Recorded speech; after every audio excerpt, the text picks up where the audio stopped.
Quand même du bien d'entendre de tels témoignages, une prédication 10 ans passés et la personne retient toujours quelque chose. Vous savez, si nous voulons vivre la main de Dieu, si nous voulons vivre cette vie de surnaturel, expérimenter de quoi notre Dieu est capable, la seule chose que nous devons faire, appliquer sa parole. Alléluia. Salomon a dit, tu as tenu parole. C'est que ta bouche déclare, ta main l'accomplit. Lorsque la bouche de Dieu déclare quelque chose, la Bible nous dit c'est la main de Dieu qui rentre en action afin d'accomplir ce que la bouche de Dieu avait déclaré. Amen. Ce matin, je voudrais partager avec nous un thème que peut-être vous avez vu les affiches.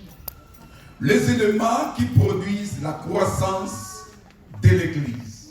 Les éléments qui produisent la croissance de l'Église. Vous savez, lorsqu'un enfant vient de naître, cet enfant-là, il a besoin de quelque chose qui vont permettre la croissance, la bonne croissance de cet enfant. Vous savez, à l'époque, on regardait les enfants qui étaient nés à l'Éthiopie. Hein? Ces enfants-là, ils étaient maigres, mal nourris. Et vous savez, laisse-moi te dire, l'Éthiopie que tu regardais avant, ce n'est plus l'Éthiopie d'aujourd'hui. Et on voit bien aimer la malnutrition, parce que les enfants, ils ne sont pas bien nourris. Et lorsqu'un enfant il n'est pas bien nourri, l'enfant, il aura des difficultés à ce qui concerne sa croissance. Alléluia. Et j'ai remarqué quelque chose dans nos églises. La plupart des temps, mes bien-aimés, nous voulons demeurer dans une église, dans une petite église. Et on dit, c'est trop chaleureux, on se connaît. Nous ne sommes pas nombreux. Je connais chacun. On se connaît, je connais le nom de chaque membre de notre église. Nous sommes comme une famille. Ça c'est vrai. Parce que vous n'êtes pas nombreux. Cela permet à chacun de connaître le bien-aimé, chaque membre de l'église. Mais ce que nous devons comprendre, quelle est la volonté de Dieu. Vous savez, mes bien-aimés, la personne qui est le maître, le chef de l'église, peut-être il sera étonné. Dieu fait des grandes églises. Est-ce que je parle à quelqu'un? Dieu ne veut pas de petites églises. Tu vas le comprendre. Et notre mentalité, nos pensées, de rester une petite église parce qu'on se connaît. Parce que je connais tous les mamans, je connais tous les papas de l'église. Cela, mes bien-aimés, sans le savoir, bloque même la croissance numérique de l'église. Alléluia. Je suivais quelqu'un que j'aime beaucoup. Il est en Afrique. Je crois maintenant celui qui a le plus grande église de l'Afrique, le révérend Adénoyou. Il a une église de 1 million de personnes. 1 million de personnes. Et il dit dans le monde entier, toutes les églises, si on se réunit, nous serons entre 10 millions de personnes. Dieu fait des grandes églises. Même vous allez comprendre que le Seigneur a dit la moisson, il est. Priez le maître de la moisson afin qu'il puisse envoyer les ouvriers. Donc, le lieu que nous sommes appelés à travailler, le Seigneur nous dit, elle est tellement grande. Nous devons prier le maître de la moisson afin que le maître de la moisson puisse envoyer les ouvriers. Alléluia. La première des choses que nous devons comprendre, c'est que l'Église devait mettre en place, avoir la conviction que la croissance de l'Église est la volonté de Dieu. La croissance de l'Église est la volonté de Dieu. Dieu veut voir son Église grandir chaque jour, monter chaque jour. Je me souviens, Père à son âme, notre révérend David Yogisho. Vous imaginez une époque dans son église, vous êtes là le dimanche, là. Le dimanche prochain, ce n'est pas vous qui devez venir, c'est les autres. Parce qu'il n'avait pas de place. Alléluia. Et j'ai remarqué des choses. Si tu fréquentes les églises de nos bien-aimés anglophones, et si tu fréquentes les églises de nous francophones, c'est là que tu vas voir la différence. Parce que nos bien-aimés anglophones, ils ont compris que Dieu veut de grandes églises. La croissance de l'église, c'est la volonté de Dieu. Comment une église, vous pouvez rester 3 ans, 4 ans, seulement 90 personnes, 70 personnes. Dieu veut que son église puisse monter. Et pour que la croissance de l'église puisse décoller, toute l'église, vous devez comprendre dans nos pensées que la croissance de l'église, c'est la volonté de Dieu. La croissance de l'église, tant que l'église n'a pas encore compris que la croissance de l'église fait partie de la volonté de Dieu, mes bien-aimés, nous serons comme des églises, des petites églises. Or, si nous voulons impacter, nous devons devenir grands. Grands. Et la volonté de Dieu est que le royaume de racheté puisse devenir une grande église. Que vous soyez une église qui est en train de monter, qui est en train de croître, qui est en train d'avancer. La Bible me dit que lorsque Jésus était né, la Bible me dit l'enfant grandissait devant Dieu et devant les hommes. Donc on regardait Jésus sur le plan spirituel, il grandissait, et sur le plan physique aussi, il grandissait. La croissance de l'église doit être dans ces 2 étapes. Et spirituellement, vous devez grandir. Physiquement aussi, vous devez grandir. Amen. Je prie un texte de la Bible. Je crois que parmi nous, il y a un bon lecteur. Luc chapitre 14, à partir du verset 16e. C'est une parabole que j'ai beaucoup aimée. Luc chapitre 14, verset 16 à 28. C'est là que nous allons voir la volonté du Maître. Est-ce qu'il y a quelqu'un qui peut faire la lecture? Luc chapitre 14.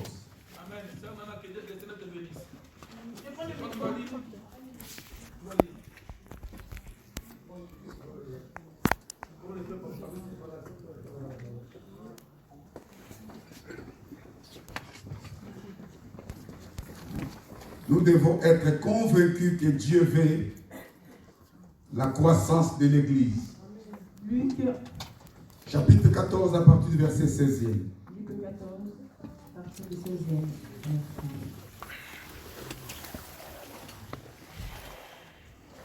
Oui. Et Jésus lui répondit, un homme donna un grand souper et il invita beaucoup de gens. À l'heure du souper, il envoya son serviteur dire aux conviés, venez car tout est déjà prêt. Mais tous, unanimement, se mirent à s'excuser. Le premier lui dit, j'ai acheté un champ et je suis obligé d'aller le voir. Excusez-moi, je t'en prie. Un autre lui dit, j'ai acheté 5 paires de bœufs et je vais les essayer. Excusez-moi, je te prie. Un autre dit, je viens de me marier et c'est pourquoi je ne plus aller. Le serviteur de retour rapporta ces choses à son maître. Alors le maître de la maison, irrité, dit à son serviteur, va promptement dans les places et dans les rues de la ville et amène ici les pauvres, les estropiés, les aveugles et les boiteux. Le serviteur dit, maître, ce que tu as ordonné a été fait et il y a encore de la place. Et le maître dit au serviteur, écoutez la réponse du maître. Va dans les chemins et les longs des haies, et ceux que tu trouveras, contrains-les d'entrer afin que ma maison soit remplie. Afin que ma maison soit... Merci, prenons place, parole de l'Éternel. Mais bien aimé, regarde la volonté de Dieu. La Bible nous dit, Jésus donne ses paraboles, le maître il a organisé mes bien-aimés une fête, il a donné des cartes d'invitation. Les jours de la fête, les invités commencent à donner des raisons. Je ne peux pas venir parce que je viens de se marier. Je ne peux pas venir parce que. Qu'est-ce que le maître a fait? Le maître, il lui demande à ses serviteurs d'aller dans les carrefours d'aller appeler, prendre les hommes qui n'étaient pas invités. Alléluia. Qu'est-ce que Jean nous dit? Il est venu, c'est et les cieux n'ont point. Qu'est-ce qu'il a fait? Maintenant, il a donné le pouvoir à tout le monde, à ceux qui croient son nom, de devenir enfants de Dieu. C'est Israël qui a été invité. Mais Israël n'avait pas répondu à l'appel. Maintenant, qu'est-ce que le Seigneur a fait? Il nous a appelés. Regarde, il a dit prenez les boîtiers. Jésus a dit je ne suis pas venu pour les bons, mais pour les mauvais. Il a dit prenez tout le monde que vous trouverez, quel que soit son état, quelle que soit leur vie. Prenez-les. Pourquoi? Quel était l'objectif du maître? Il voulait que sa maison soit... Dis à ton voisin, le maître, il veut que sa maison soit remplie. Mais le maître, il pouvait organiser la fête avec les petits invités qui étaient là. Mais le maître est en train de dire à ses disciples, moi je veux que ma maison soit remplie. Il demande quoi? Il dit à ses serviteurs, allez inviter les hommes, les femmes qui n'étaient pas invités. Les bien-aimés, vous savez, nous devons comprendre que être convaincu que la croissance de l'Église est la volonté de Dieu. Dieu, il veut que sa maison, regarde parfois là, nous avons quelques chaises qui sont vides. Alléluia. En quelque sorte, qu'est-ce que le maître nous dit? Je ne veux pas que dans ma maison les chaises restent vides. Pourquoi? Parce que le maître, il voulait que sa maison soit remplie. Or, si nous croyons que nous dépendons du maître, nous sommes les serviteurs du maître, notre devoir c'est quoi? C'est d'accomplir la volonté du maître. Or, pour accomplir la volonté du maître, il faut d'abord connaître la volonté du maître. La volonté du maître est détaillée dans cette que nous venons de lire. Le maître, il veut que sa maison soit remplie. Remplie. Remplie. Remplie. Remplie. Vous savez, avant sa mort, c'est le docteur Yonggi qui avait la plus grande église au monde. Mais il avait commencé dans la maison de sa belle-mère avec 14 personnes. Vous pouvez commencer petit, mais avec une grande vision. Qu'on commence ici, comme Dieu fait la croissance, comme Dieu veut que sa maison puisse être remplie. Nous allons rentrer dans la vision du maître pour que sa maison puisse être remplie. Vous savez, avant de venir en Europe, Dieu m'avait fait grâce de travailler dans une église, du sang précieux chez mon dernier révérend Kim Domba. Et j'ai été détaché à l'église du sang précieux Sélémbao. Lorsque je suis arrivé, j'ai remarqué qu'ils avaient beaucoup de chaises. Ils mettaient seulement les chaises par rapport au nombre des gens qui répondent au culte. Et un jour, j'ai dit non, mettez toutes les chaises. Pourquoi Dieu nous a donné ces chaises? Mettez-les toutes en place. Et on a commencé à prier, Seigneur. Nous, on a mis les chaises. Envoie maintenant les gens pour que ces chaises-là puissent être remplies. Mais je vous dis, les chaises étaient remplies. Car Dieu marche avec nous selon notre foi. Si on a compris que Dieu veut que notre église puisse grandir, Dieu veut que nous devenons plus nombreux. Nous sommes aujourd'hui sans gloire à Dieu. C'est comme quelqu'un qui est en train de monter les escaliers, qui arrive aux premières marches. Mais quand on monte les escaliers, on ne tourne pas les deux escaliers. Qu'est-ce qu'on fait? On regarde le marche des escaliers. Mais comment tu peux être content qui arrive au deuxième marche? Au moment où tu regardes devant toi, il y a encore d'autres marches à monter et tu t'arrêtes là. Vous savez, pasteur, mais il a beaucoup des hommes de Dieu. Il est content parce qu'il a déjà personne. Il est content parce que dans son église, moi j'ai 300. Mais pendant que toi tu es content, gloire à Dieu, tu bénis Dieu. Je ne dis pas qu'il ne faut pas bénir Dieu. Mais Dieu ne se limite pas à 300. Moi, je connais des églises qui sont 500 000. Mais comment tu peux te limiter au deuxième marche au moment où tu as l'opportunité, tu as la possibilité de monter jusqu'au 25e marche? J'ai compris que la plupart des temps, on ne voit pas la croissance dans nos églises parce que nous sommes contents au nombre à laquelle nous sommes. Nous sommes contents. Ah, nous sommes ça. Dans d'autres églises, le sang là que tu dis, c'est le choral. Le sang là que tu dis, c'est l'équipe de protocole. Le sang. Alléluia. Notre problème, c'est de laisser Dieu, de nous amener là où lui, il fait. De dire que la croissance de l'église, Dieu, vous imaginez quand que tu te lèves le matin avec ce pensée, en disant là, tu dis dans ton cœur, Dieu veut la croissance de notre église. Quelqu'un peut dire Amen. Amen. C'est ça ce que Dieu fait. Parce que dans ce que nous venons de lire, nous voyons la volonté du maître de la maison manifester sa volonté envers ses serviteurs. Il voulait que sa maison soit remplie. Dans cette histoire, Jésus c'est le maître et nous sommes ses serviteurs. Sa maison, c'est son église. Dieu veut voir des églises remplies. Remplies. Il veut voir. Laisse-moi te dire, moi je connais les églises. Le culte du dimanche, les gens viennent dormir le samedi. Parce que la personne, il a peur de manquer la place. Tu imagines, la personne, il vient dormir dans leur temple le samedi. Le culte, c'est le dimanche. Parce que l'église est remplie. L'église est remplie. Dieu veut que sa maison, Jésus avait dit, il est écrit que ma maison sera appelée une maison de prière. C'est le temple à laquelle nous sommes. Toute l'église, nous devons comprendre la volonté de Dieu. Dieu veut que sa maison soit remplie, remplie, remplie. La croissance est le fruit d'une collaboration entre Dieu et les hommes. Dieu collabore avec les hommes pour la croissance de l'église.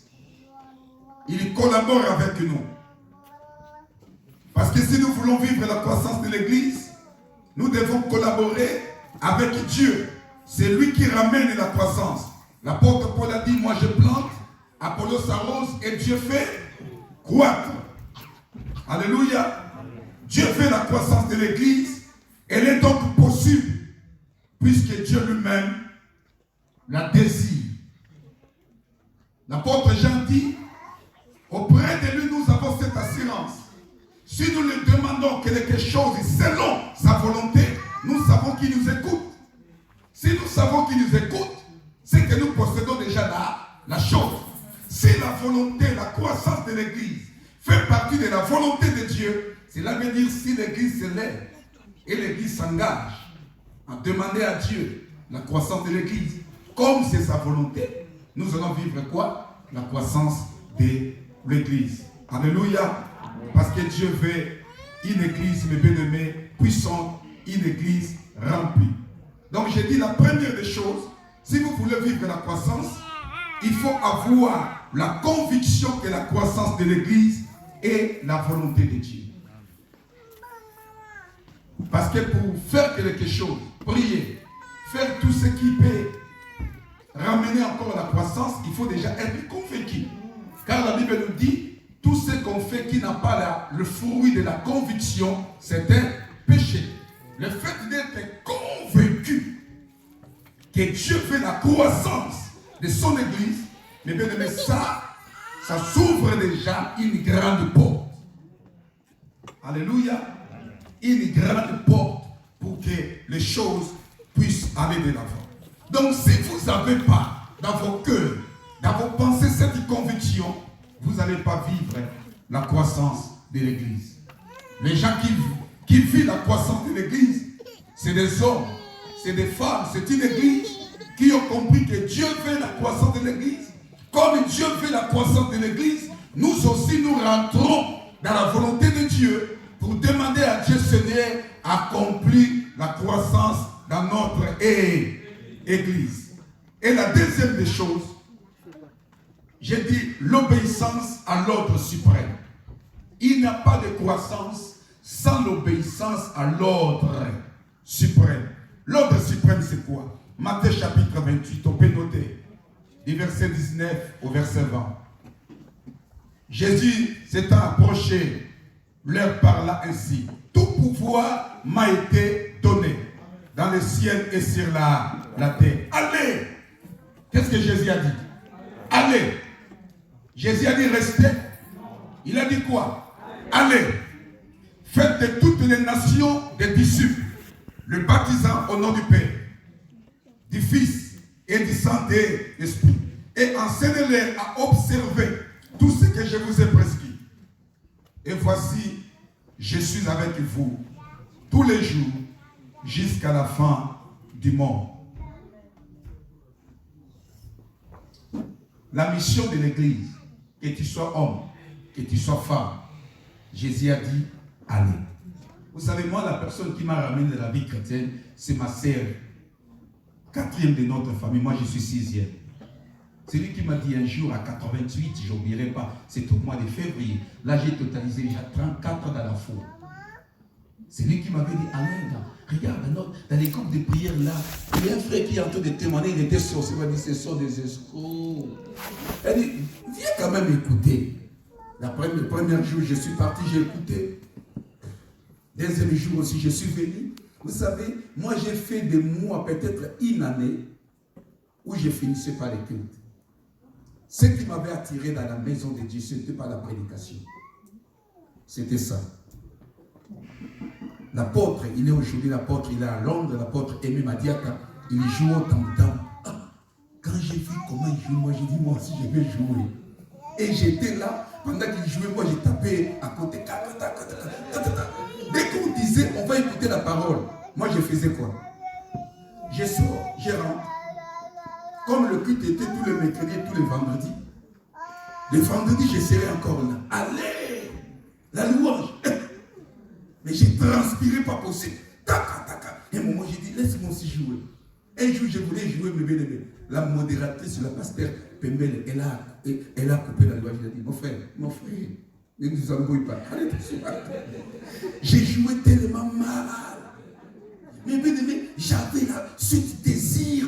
Le lendemain, j'étais encore là. Toi, tu abandonnes dès qu'on te dit, ne fais pas. Ok, tu as, si tu soif, tu laisses. Moi, quand je fais connaître quelque chose, j'y vais jusqu'au bout. Je faisais tout le temps comme ça. Je viens, je tape, on va écouter la parole que je fais, je rentre. Je rentre chez nous.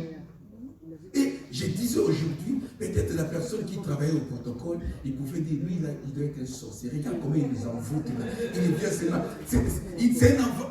C'est pour ça, moi, j'ai dit, quand tu vois quelqu'un venir à l'église, quelle que soit. Moi, j'ai la personne qui est aujourd'hui parmi les coordinateurs, si on peut parler dans d'autres thèmes, assistant de pasteur. Cet enfant-là, il est venu à l'église avec des cheveux, des rastas avec des boucles d'oreilles. J'ai dit aux gens, laisse-les. Le fait qu'il écoutait la parole, lui-même, il a tout enlevé. Il a levé. Aujourd'hui, il est serviteur. Aujourd'hui, je peux dire, donc après le pasteur, c'est qui est là. Alléluia. Et bien aimé, Jésus a dit, allez. La croissance passe par l'évangélisation. Une église qui ne sort pas. Aujourd'hui, beaucoup d'églises, regarde, vous avez des belles instruments. Beaucoup d'églises sont retenues dans leurs 4 murs.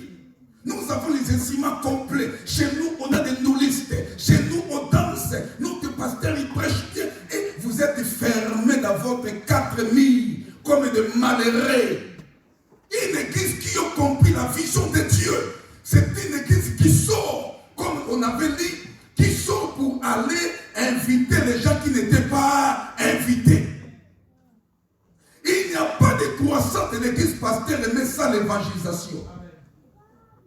Si vous voulez devenir nombreux, levez-vous dans l'évangélisation. Nous allons faire une petite exercice. Mais bien aimé, vous êtes 4, venez s'il vous plaît. Venez. Plus moi les pasteurs, nous sommes combien? 5. On commence une église. Qui connaît l'hymne national des églises? Yeshua Zalia, merci. Yeshua Zalia, on commence avec les mains. Yeshua Zalia, sans instrument. Yeshua Zalia, Yeshua Zalia, Nabiso, alléluia. Yeshua Zalia, Yeshua Zalia, Yeshua Zalia, Nabiso. Amen. Et bien aimé, Dieu nous a sauvés. Nous sommes sauvés pour sauver aussi les autres. C'est pour ça que le bien-aimé Jésus a dit, allez, nous devons sortir, annoncer l'évangile parmi nos amis, parmi les membres de nos familles. Regardez, nous sommes au mois de mars. Si au mois de février, chacun de nous ramène seulement une seule personne, nous sommes combien? 5. Hein? Nous sommes combien? 5. Si chacun de nous ramène une seule personne, nous serons combien? 10. Allez prendre une personne. Prenez une personne. Viens mon fils, viens. Prenez une personne. Venez vite. Là, on était au mois de mars. Maintenant, au mois d'avril, nous sommes combien? 10. Alléluia. Je communique encore la vision. Dieu nous a sauvés pour aller sauver les autres. La Bible nous dit dans Proverbe, délivre ceux qu'on traîne à la mort. Ceux qu'on amène à la boucherie, délivre-les. Si tu dis que moi je ne savais pas, celui qui pèse le cœur, ne le voyait-il pas? On communique encore la vision. Jésus a dit, allez, prêchez la bonne nouvelle. Mais nous sommes maintenant 10. Si chacun de nous ramène seulement 2 personnes, dans ce mois de mai, nous serons combien? Nous sommes 10.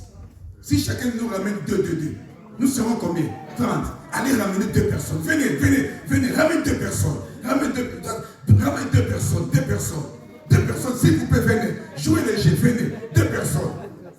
Maman, papa, venez, moi aussi j'invite. Maman, venez. Papa, viens. Venez.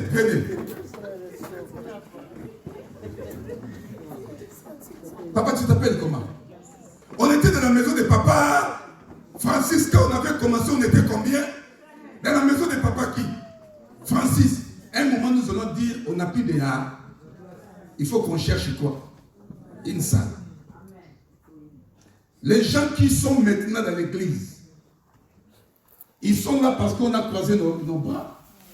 Ils sont là parce qu'on a accompli l'ordre suprême d'aller annoncer, d'aller propager la bonne nouvelle. Regarde.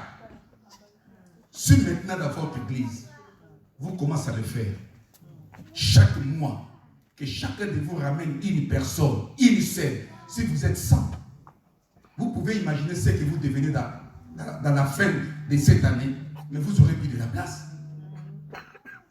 Vous voyez ce qui bloque la croissance. Les 5 là qu'on avait commencé, restez là. Les 5 qu'on avait commencé, venez. Les 5 là, on avait commencé. On peut rester 5. Des années. Si, mes bien-aimés, on n'ouvre pas nos bouches pour aller annoncer l'évangile, on peut rester comme ça des années. Moi, j'avais commencé l'église avec 4 personnes. 4. Aujourd'hui, nous avons 2 cultes. De 9h à 11h30, de midi à 14h. Aujourd'hui, nous avons 2 cultes. Et là, maintenant, dans l'église, tous les vendredis, je suis en train de prêcher sur la vision de l'église, sur l'évangélisation. Parce que ma vision, c'est quoi? Non seulement on soit 2 cultes, mais nous voulons devenir 3. Nous voulons arriver au 4e, même 5 cultes. Oh, si nous voulons la croissance de l'église, nous devons nous élever pour accomplir la grande commission, accomplir l'ordre que le Seigneur a donné. Maintenant, qu'est-ce qui bloque la croissance de l'église? Nous sommes 5. Papa, j'ai oublié le nom. Papa Francis. Après le culte, la femme de papa Francis, elle fait un peu de beignet, un peu de cuisses de poulet, on mange, on reste là.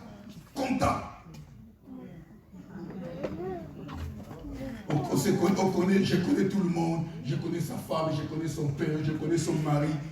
C'est ça qui vous bloque. Alléluia. J'ai dit seulement chaque mois, une seule personne, pas 2. Mais bien aimés, les gens seront même terror. Parce que vous êtes votre 4000 et vous êtes coincés, vous fermez vos bouches personne annonce l'évangile. Personne annonce l'évangile. Écoutons, vous allez aller retourner. Mais écoutons ce que la Bible dit.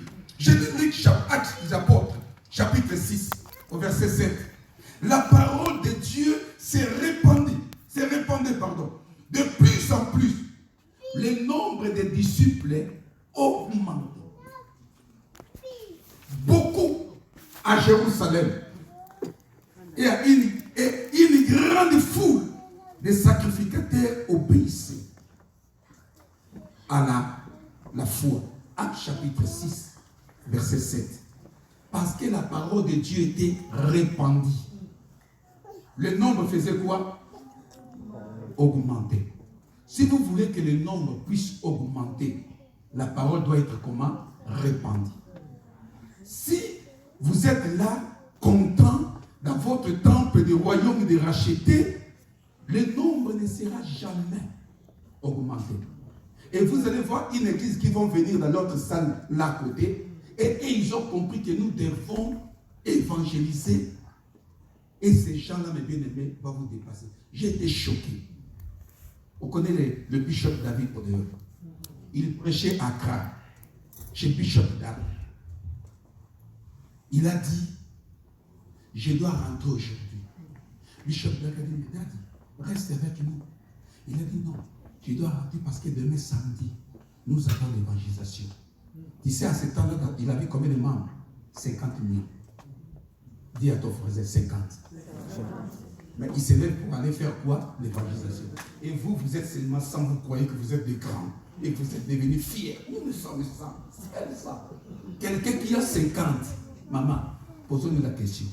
Papa, mon frère, quelqu'un qui a 50 000 membres, mais il se lève pour aller faire quoi? L'évangélisation.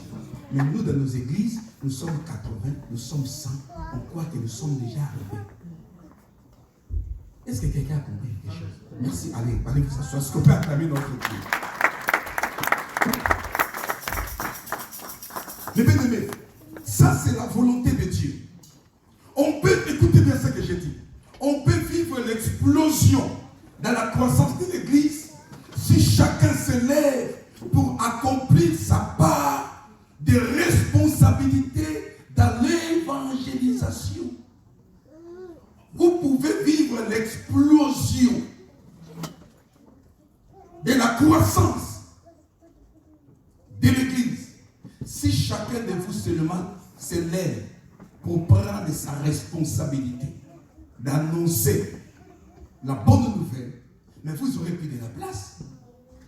Je vous dis, vous aurez plus de la place.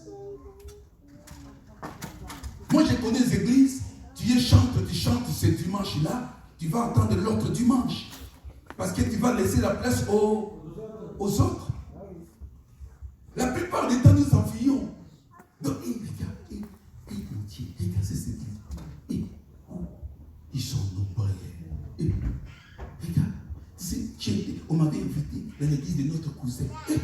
Ils sont 3000. Regarde la foule. Mais pose la question, ils avaient commencé 3000? Non.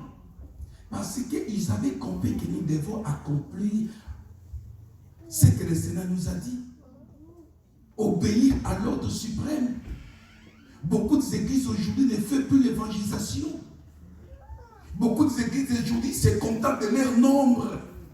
Pendant que le maître nous a montré au début d'année, de haut, il y a beaucoup de gens que nous pouvons inviter. Moi, ma sœur, elle n'avait pas ouvert la Bible pour me prêcher. Elle m'avait dit seulement, viens seulement écouter. Tu peux appeler quelqu'un. Moi, je me souviens quand j'ai commencé à prier, j'étais gagnant d'âme. J'ai invité un frère de notre quartier. Il ne voulait pas. Un jour, j'ai dit, aujourd'hui, on va aller. Je l'appelle, j'ai faim. Je ne peux pas aller. Mais bien aimé, je l'ai appelé. Il dit, viens. Je n'oublierai pas. Laisse-moi dire ça, Lingana. Je vais la même adresse. Dans le milieu, je vais appeler le Nangai Lia. Navane Liwa. Allez, assis, maintenant on peut partir. Et je dis, reviens à l'église.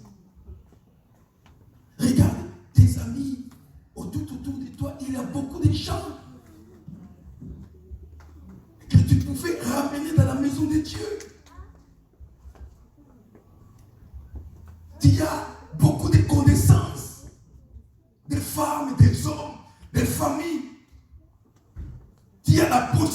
de ramener ces gens-là. La Bible nous dit parce que la parole de Dieu était répandue, le nombre des disciples, le nombre augmente.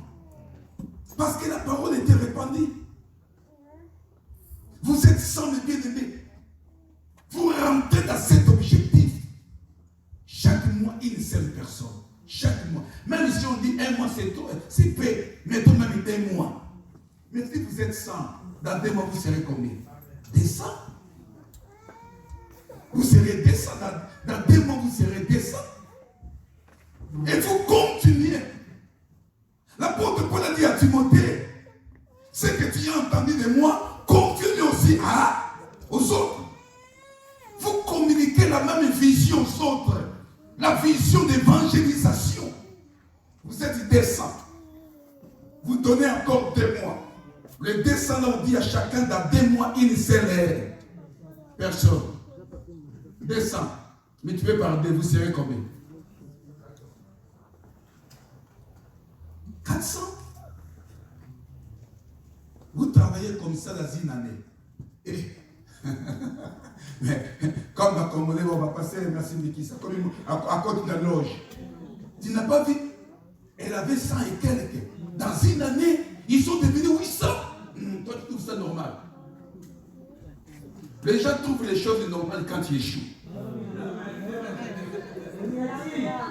Quand ils réussissent, ce n'est pas normal. Un pasteur m'a dit, pasteur, j'étais étonné, on était dans une fête, et un homme a commencé à parler de toi.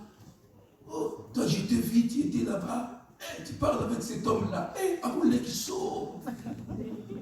il pose la question. Oh non.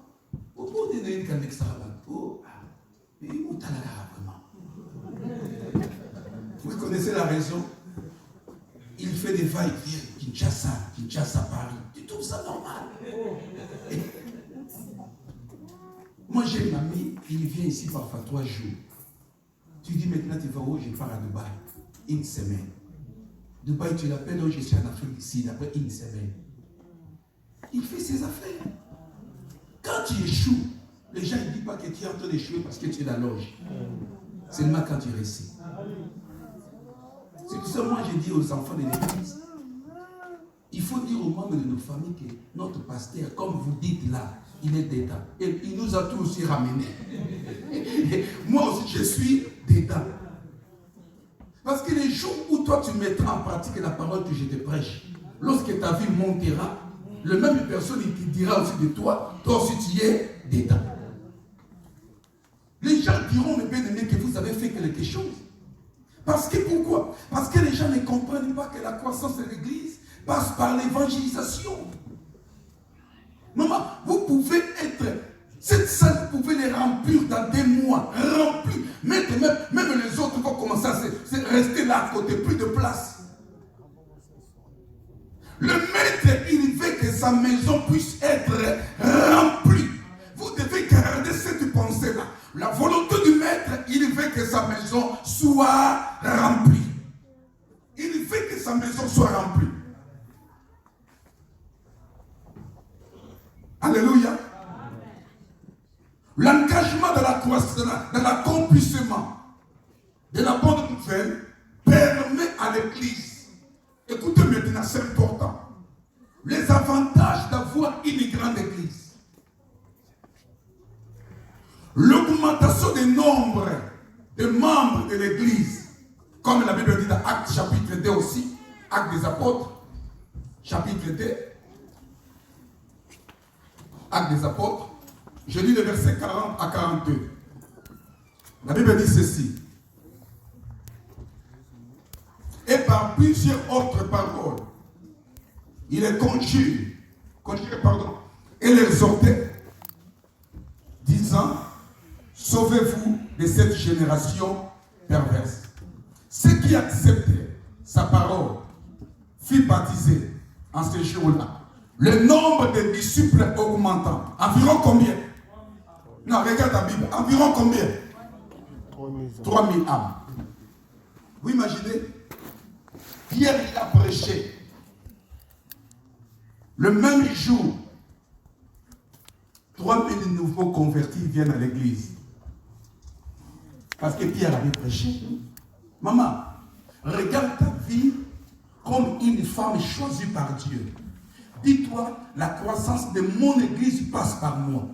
Si Dieu m'a placé dans cette église, Dieu veut que cette église puisse croître. Et Dieu veut que je puisse y travailler dans ma famille, au milieu de mes amis, mes connaissances, les inviter là où moi Dieu m'a planté. Lorsque mes bien-aimés, le nombre augmente, l'augmentation des membres, le nombre de membres de l'église, j'ai dit plus de serviteurs. Donc, plus de distribution des responsabilités. Plus de serviteurs. Le fait de devenir nombreux, vous aurez beaucoup de serviteurs. Cela veut dire, le pasteur, qu'est-ce qu'il fera? Il va maintenant confier, distribuer des responsabilités. La plupart des pasteurs sont en train de mourir jeunes. Parce que le pasteur est obligé de tout faire. Dès que le pasteur n'est pas là, vous le sentez que le pasteur n'est pas là. Or, la croissance de l'église permet que vous soyez nombreux. Et que le nombre de serviteurs va faire quoi? Augmenter. Si vous dans votre église, vous avez seulement notre fils, j'ai vu que vous êtes peut-être deux. Vous avez seulement une seule personne qui joue batterie ou bien synthé, dizaine, et la personne est malade. C'est-à-dire ces jours-là, il n'y aura personne pour synthétiser. Or, la croissance de l'église permet que vous puissiez avoir 4 personnes, 5 personnes qui jouent au synthé. Mais c'est comme si vous êtes en train de coincer la personne vient venir pasteur. Oh pasteur, moi je vais aller aux vacances. Le pasteur dit, mon frère, tu vois, il faut d'abord l'œuvre de Dieu. Papa, Adam n'a pas ça que les vacances au paiement. Même l'église a peur parce que dès que frère accueille, vous trompez à s'intéresser à ça. Oh, la croissance de l'église permet que l'église puisse avoir beaucoup de serviteurs. Et j'ai compris que beaucoup tombent aussi dans les pièges du diable. Parce qu'il est les seules personnes capables de le faire. Dans l'église, si moi je le fais, qui va le faire? N'a écouté le pasteur Abéi n'a même pas. Comme si le pasteur devenait assistant social.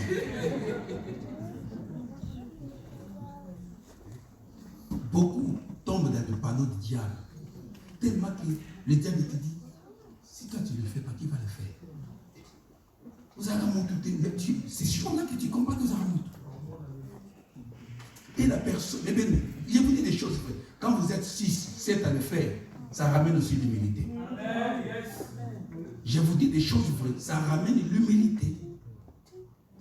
La personne sait que si je le fais, parce que Dieu m'a appelé, il m'a donné cette grâce. Moi, je dis aux gens qui servent Dieu, ils doivent comprendre que servir Dieu, c'est un privilège. C'est une grâce. Si tu commences à dire, si moi je ne le fais pas, vous savez, quand j'étais au Congo, on avait un frère, il est aujourd'hui, peut-être tu m'attends, mon révérend Gama. Il était là, mais quand il commence à animer l'église, vous savez, à cette époque, on n'avait pas de sainteté. Mon frère, et on n'avait pas de pavement comme aujourd'hui. Avant de quitter, il faut mouiller la terre parce que la poussière va monter. Et à un moment, mon frère, là, il commence un peu,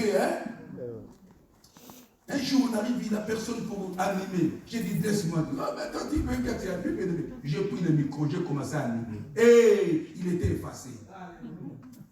Je vous dis, comme on avait des cultes, il était effacé. J'ai vu les modérateurs. Au côté du premier culte, il nous dit, j'ai des il y a un sommet au cas. Jésus a dit, si vous ne voulez pas adorer Dieu, Dieu suscitera les pierres. Comprendre que je dois faire ma part.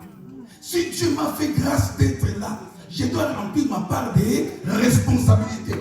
Quand tu commences à monter les épaules, laisse-moi te dire, Dieu va prendre la personne qui est juste à tes côtés. La personne qui connaissait absolument rien, qui faisait absolument rien. Et du jour au lendemain, Dieu va les doter de capacités surnaturelles. La personne va commencer à faire des choses mieux que toi. Et maintenant, après, tu vois, mais parce que tu n'as pas compris, mes bien-aimés. Merci. Parce que tu n'as pas compris. J'ai dit, l'augmentation, mes bien-aimés, du nombre de membres de l'Église, non seulement permet l'augmentation du nombre de serviteurs, j'ai dit, plus de membres, plus de prières. Si vous êtes 100 à prier, ça ne sera pas pareil si vous êtes 300. Plus de nombre, plus de prières. Donc l'augmentation des membres de l'Église augmente aussi le nombre de prières. Alléluia. Donc plus de prières. Donc cela veut dire plus de prières, plus de miracles. Parce que si moi je suis fatigué, il y a d'autres qui vont prier. Parce que nous sommes nombreux. Non seulement plus de prières, mais plus de relations. Cela veut dire des connexions. Maman, il y a des églises où les chômeurs sont là. Parce qu'il y a 4000. Dans 4000 là, il y a des connexions. Mais vous êtes 5 qui sont au chômage. Mais les deux là, qu'est-ce qu'ils vont faire? Mais si vous êtes 4000, il y a beaucoup de connexions. Beaucoup de connexions. Mon frère, le pasteur peut dire, moi je les vis. Le pasteur peut dire, j'ai dit à l'église, nous avons notre frère qui a ses diplômes, mais il n'a pas des emplois. Même pas une semaine. Le ministre, le député embauche les frères. Plus de membres, plus de connexions. Alléluia. Amen. Je vous dis, écoutez-moi, il y a d'autres endroits pour que tu arrives. Il faudrait que quelqu'un puisse te ramener. Alléluia. Lui, c'est le premier ministre. Moi, je connais les frères. Les frères, ils ne connaissent même pas le premier ministre. Mais le frère est ami avec l'autre.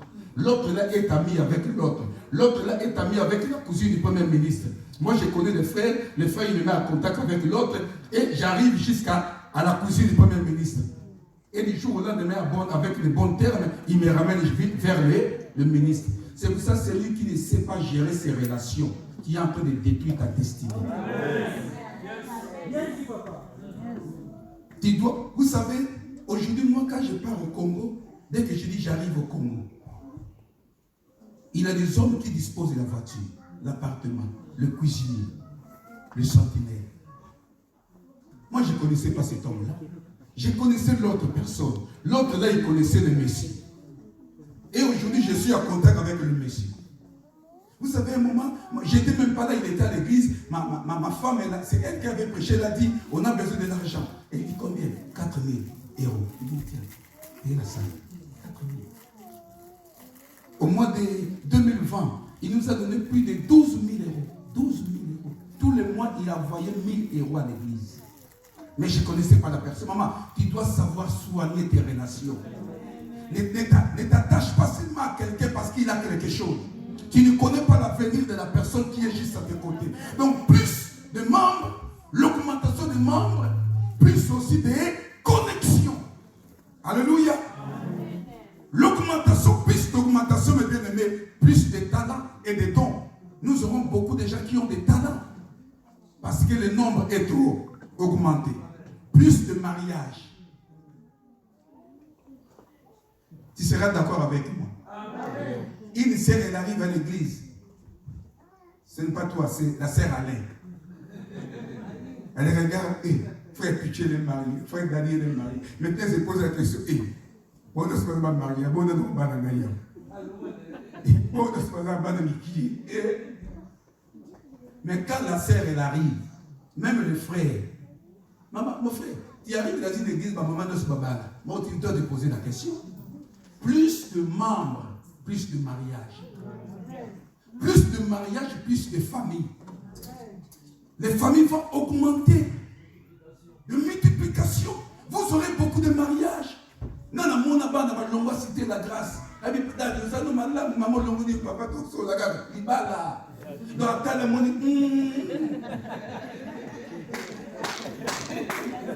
Ah, non, mon abba, on va la.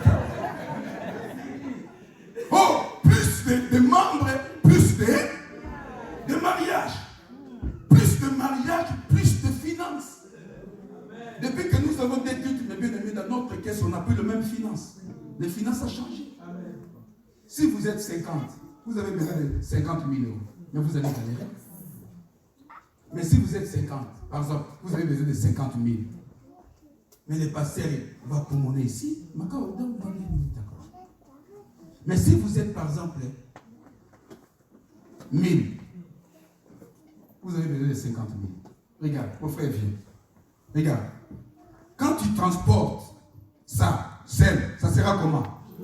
Mon frère, tiens là-bas. De l'autre côté. Mon frère, viens encore. Viens. Mon frère, viens encore. Nous sommes une autre église de 5. Viens. Maintenant, nous sommes 5. Le poids sera pareil? Non. Le poids sera pareil? Le fait de devenir plus nombreux, quel que soit le montant, ça ne va plus peser. Parce que ce sera tellement divisé, vous n'allez même pas le sentir. Pourquoi vous avez des problèmes? Tellement que vous n'êtes pas nombreux. Et dès que le pasteur vous dit le montant, et tu verras que la personne a mon dans la suite, a oublié la tête. A la tête d'image. Le montant. Oh, si vous êtes nombreux, chacun met sa main, la chose qui était lourde deviendra comment? Léger. Peut-être si on est 5, on a besoin de 5 000 euros, on donnera combien à chacun? 1000. Maintenant, si nous sommes 50, tu vois comment ça sera divisé? 50-50. Tant qu'à passer à zéro, maman le bon dans la poche. Tu vois? C'est ça ce que vous devez comprendre. Tant que vous ne serez pas nombreux, vous allez apporter beaucoup de charges. Mais dès que vous serez nombreux, ça ne va plus peser. Merci. Et la dernière chose, permettez-moi de le dire parce que le pasteur m'avait dit ça. L'attachement à l'accomplissement de la vision. Vous ne pouvez pas aller de l'avant si la vision de votre pasteur ne devient pas votre vision. La vision de l'homme de Dieu, vous devez intégrer dans la vision de l'homme de Dieu. La vision, c'est quoi? C'est le pont entre le présent et le futur. La vision permet de visualiser l'avenir, mais au temps présent. Et la vision permet à l'Église de prier avec précision. Je donne un exemple. Le pasteur a dit, dans cette année, nous allons acheter les instruments. Ce qui est important, c'est que chacun de vous adhère à la vision. Écoutez bien ce que Jésus a dit. C'est là que je dois clôturer. Notons ce verset. Marc chapitre 3, verset 24 à 25. Jésus a dit, une armée qui est divisée va vaincre. Rien. Si vous n'êtes pas dans l'unité tout autour de votre pasteur, tout autour de la vision, mes bien-aimés, vous allez rester là des années, des années. Si chacun, la plupart parmi nous sommes des Congolais, pendant qu'ils construisaient le temple de Mokoto, même à Kimbanzeke, de l'église Kimbanwis, on a vu des mamans venir apporter des pieds. Pas vu de maman au Koufa. La vision. La plupart de nos églises n'avancent pas lorsque la vision est établie.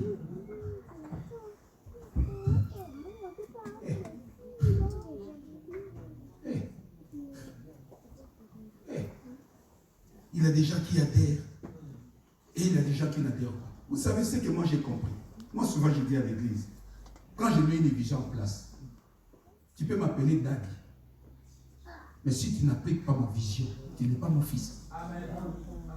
Jésus a dit, ne savez-vous pas, Luc chapitre 2, il faut que je m'occupe des affaires de qui? De mon Père. Si tu me reconnais comme ton pasteur, lorsque je présente une vision, tu seras la première personne à soutenir la vision. La première à soutenir la vision. La première. Que ce soit dans la prière, dans l'évangile. Moi, j'ai dit, le 12, nous avons l'évangélisation. Le 15, nous avons l'évangélisation. Nous avons l'intercession pour prier, gagner Sarcelles, Pierre Fitz, Seigneur, donne. Toi, tu ne viens pas. Mais comment tu peux me dire que tu es dans ma vision? Vous savez, la vision de votre Père doit devenir votre vision. Tu te lèves dans cette pensée-là. Tu pries, Seigneur, que la vision de notre église puisse s'accomplir. Et si vous êtes unis, regarde, c'est un mauvais exemple.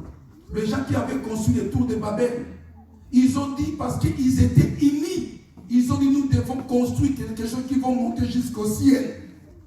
Dieu a pris l'unité de ces gens. Il a dit, il faut descendre. De séparer, diviser de l'âme. Si vous êtes unis, vous allez accomplir de grandes choses. Alléluia. Faisons cet exercice. Il y a une église qui commence là, dans votre salle là à côté, l'autre salle.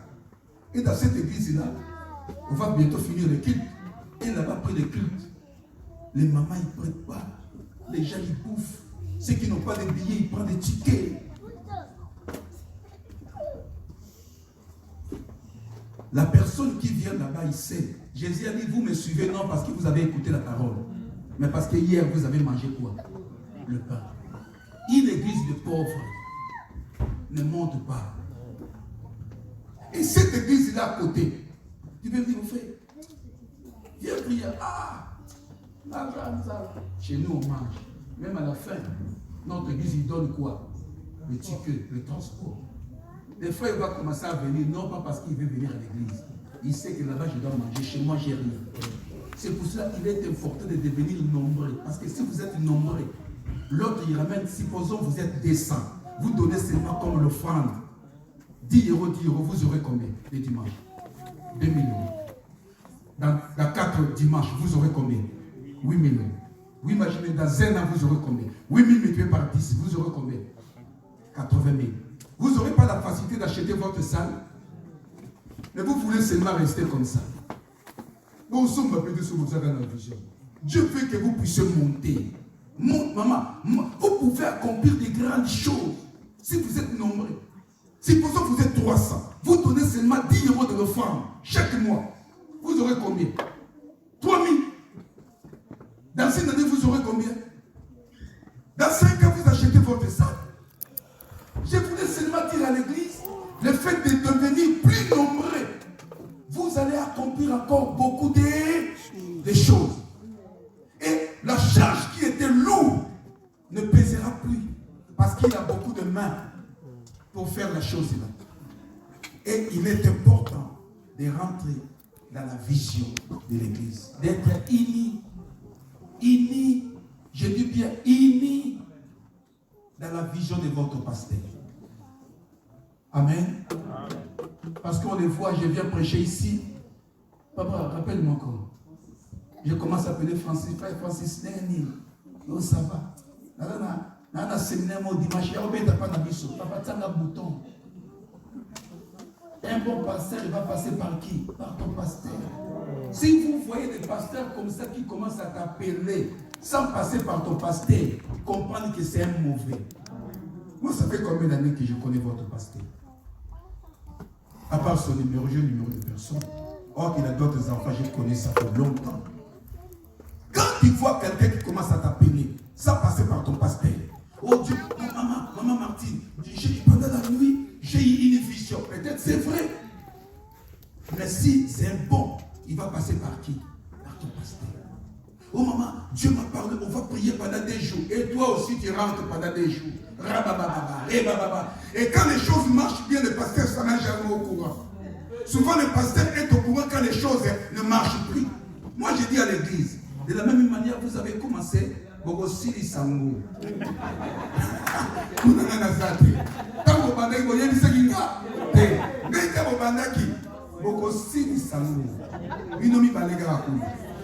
Parce que j'ai vu des mamans prêter de l'argent à un pasteur sans passer par son pasteur. Et l'homme en question, il ne veut plus rembourser. Papa, je n'ai pas compris. Le pasteur que tu avais invité ici, il m'avait prêté mon 5 000. Maintenant, moi je ne parle ni à gauche ni à droite. À tout le maman, dans mon pays, oh papa, sinon, dans mon pays, autour de mon tabeng, oh papa, maman, n'est-ce pas mon pays, ça n'est pas aussi ça. Alléluia. Je vous prêche des choses vraies. C'est pour ça que je te dis, ma pasteur n'a pas escroqué. Comment il t'a escroqué? Parce que toi, tu n'avais pas confiance à l'homme que Dieu t'a donné pour te conduire. Si tu as confiance à ton pasteur, avant de faire quelque chose, la personne va passer par ton pasteur. Et ton pasteur va dire, ok, il va informer l'enfant, tel pasteur va t'appeler pour tel sujet. Je suis au courant.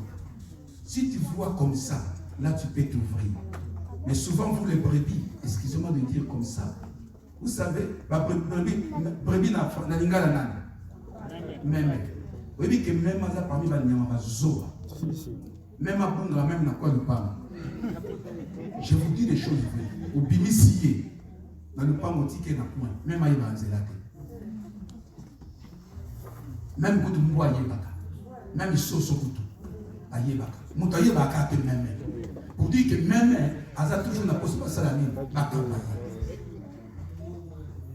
Même quand on a quoi par là-bas, je vous dis même à Bunga, à Yebaka Nzelate. Et la plupart du temps, les bien-aimés de nos églises ne montent pas parce que nous ne voulons pas appliquer ces choses. Dieu veut de passer cette année que l'église puisse rentrer dans l'évangélisation.